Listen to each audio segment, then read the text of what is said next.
All right, let's dive into something that's, well, it's pretty complicated, but it's absolutely critical for anyone in the tax or legal world. We're talking about personal injury settlements and the million-dollar question, is that money taxable? We're going to get deep into the weeds of Internal Revenue Code Section 104A2. Seriously, this is a rule you need to know inside and out. So let's get right to it. So here's how we're going to break this down. First, we'll cover the big foundational rule for all income. Then, we'll jump to the huge change that happened back in '96. It really turned everything on its head. After that, we'll get into what physical injury actually means, look at some key court cases that define physical sickness, and wrap it all up with a practical guide on how to split up those settlement dollars. Okay, first things first. Before we can even talk about an exception to a tax rule, you've got to know the rule itself.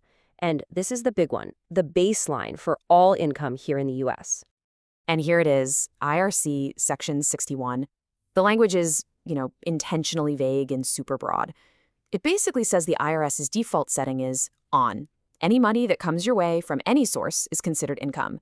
The code calls this an accession to wealth, which is just a fancy way of saying your net worth went up, and that is presumed to be taxable.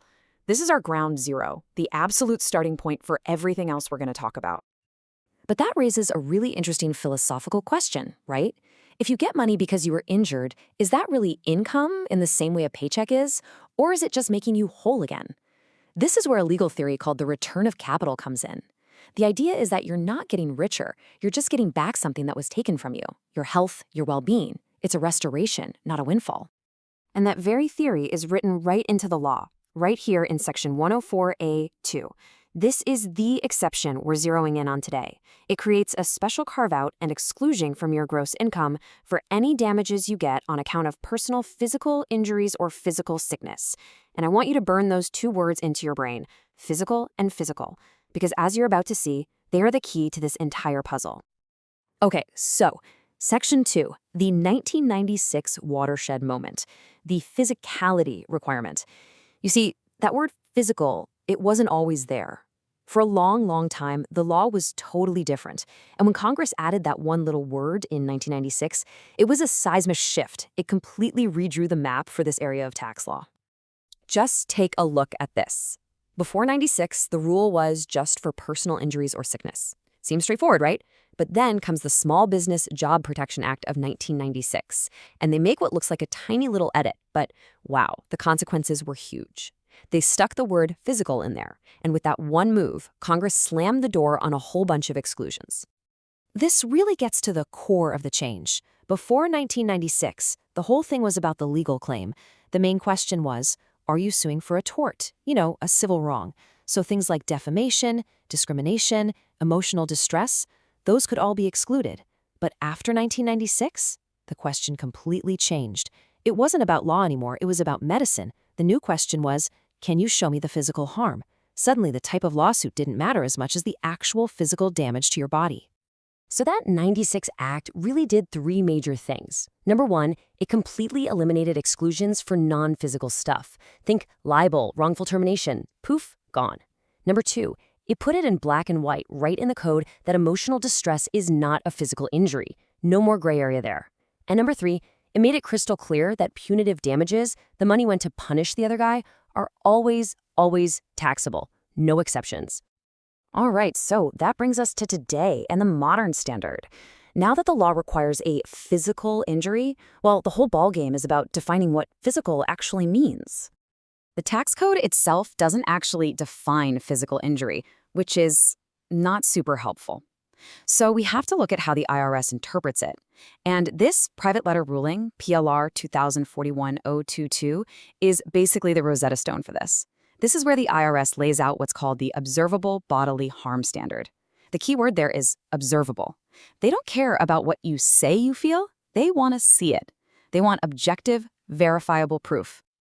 And here are some classic examples of what meets that observable harm standard. We're talking bruises, cuts, swelling, bleeding, broken bones, you get the picture. Anything that a doctor can see, verify, and document. These are the slam dunk, no question about it, excludable injuries. Okay, but now here's where it gets really, really tricky. What about things like insomnia, headaches, or stomach problems? I mean, those feel physical, right? Well, the government actually thought about this. The notes from when they passed the 1996 law specifically call these out as physical symptoms of emotional distress. So the law makes a fine distinction. Even though you feel it in your body, it's considered a symptom of a non-physical issue, and that makes it taxable. This is an absolutely critical point to understand. Okay, Section 4, clarifying precedents. Because, let's be honest, the real world is never as clean as a list of bullet points. What happens when stress causes something way more serious than a headache?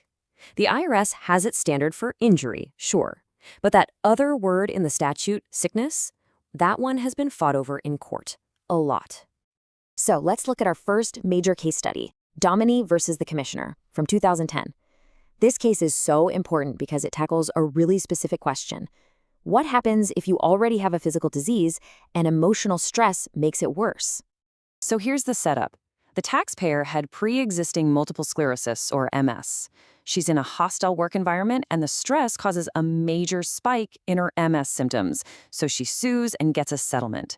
But the IRS steps in and says, nope, that's just a physical symptom of emotional distress. Same as a headache, it's taxable. So the whole case boils down to this one question. Is a flare-up of MS an excludable physical sickness in its own right, or is it just a taxable physical symptom of stress? And the holding? The court sided with Dominique. They said, look, multiple sclerosis is a physical disease. There's no debate about that. It's a real, demonstrable problem with the body. So making that pre-existing disease worse is a physical sickness. The damages were excludable. Huge win for the taxpayer. Now, in that same year, 2010, the court looked at a different angle in Parkinson versus the Commissioner. This time, the question wasn't about making a pre-existing condition worse. It was about stress causing a brand new physical sickness. So, in this case, the taxpayer had a heart attack that was medically linked to extreme stress at work. He sued for intentional infliction of emotional distress.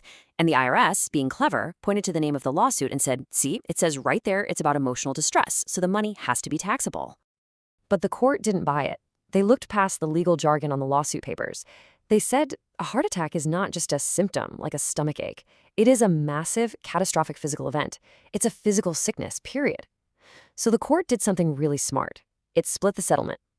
The part for the heart attack was excludable. The part just for the emotional distress was taxable. Okay, last section, let's make this practical. We've talked about the law, IRS rules, and court cases. Now let's see how you actually use all that to allocate the money in a settlement. This table is your cheat sheet. So the money you get for the actual physical injury, that's excludable. Simple. But here's the really cool part, what's called the flow-through principle. If you have a legitimate physical injury, like a broken leg, then the money you get for the emotional distress caused by the broken leg and the lost wages because you couldn't work with a broken leg, all of that flows from the physical injury, and it's also excludable. That comes from Revenue Ruling 8597. But, and this is a big but, if you just have standalone emotional distress with no underlying physical injury, that's taxable. Same goes for punitive damages and any interest. They're always taxable. The key is to always ask, what was the origin of the harm? And that leaves us with a really big question for the future. You know, this whole legal framework is built on a 1996 idea of observable harm, things you can see, like bruises and broken bones. But what's happening now? Well, medical science is proving more and more that severe emotional trauma can cause very real, very physical changes in the brain and body. So you have to wonder, is the tax code with its black and white standard from decades ago going to have to evolve to catch up with what science is telling us is a physical reality?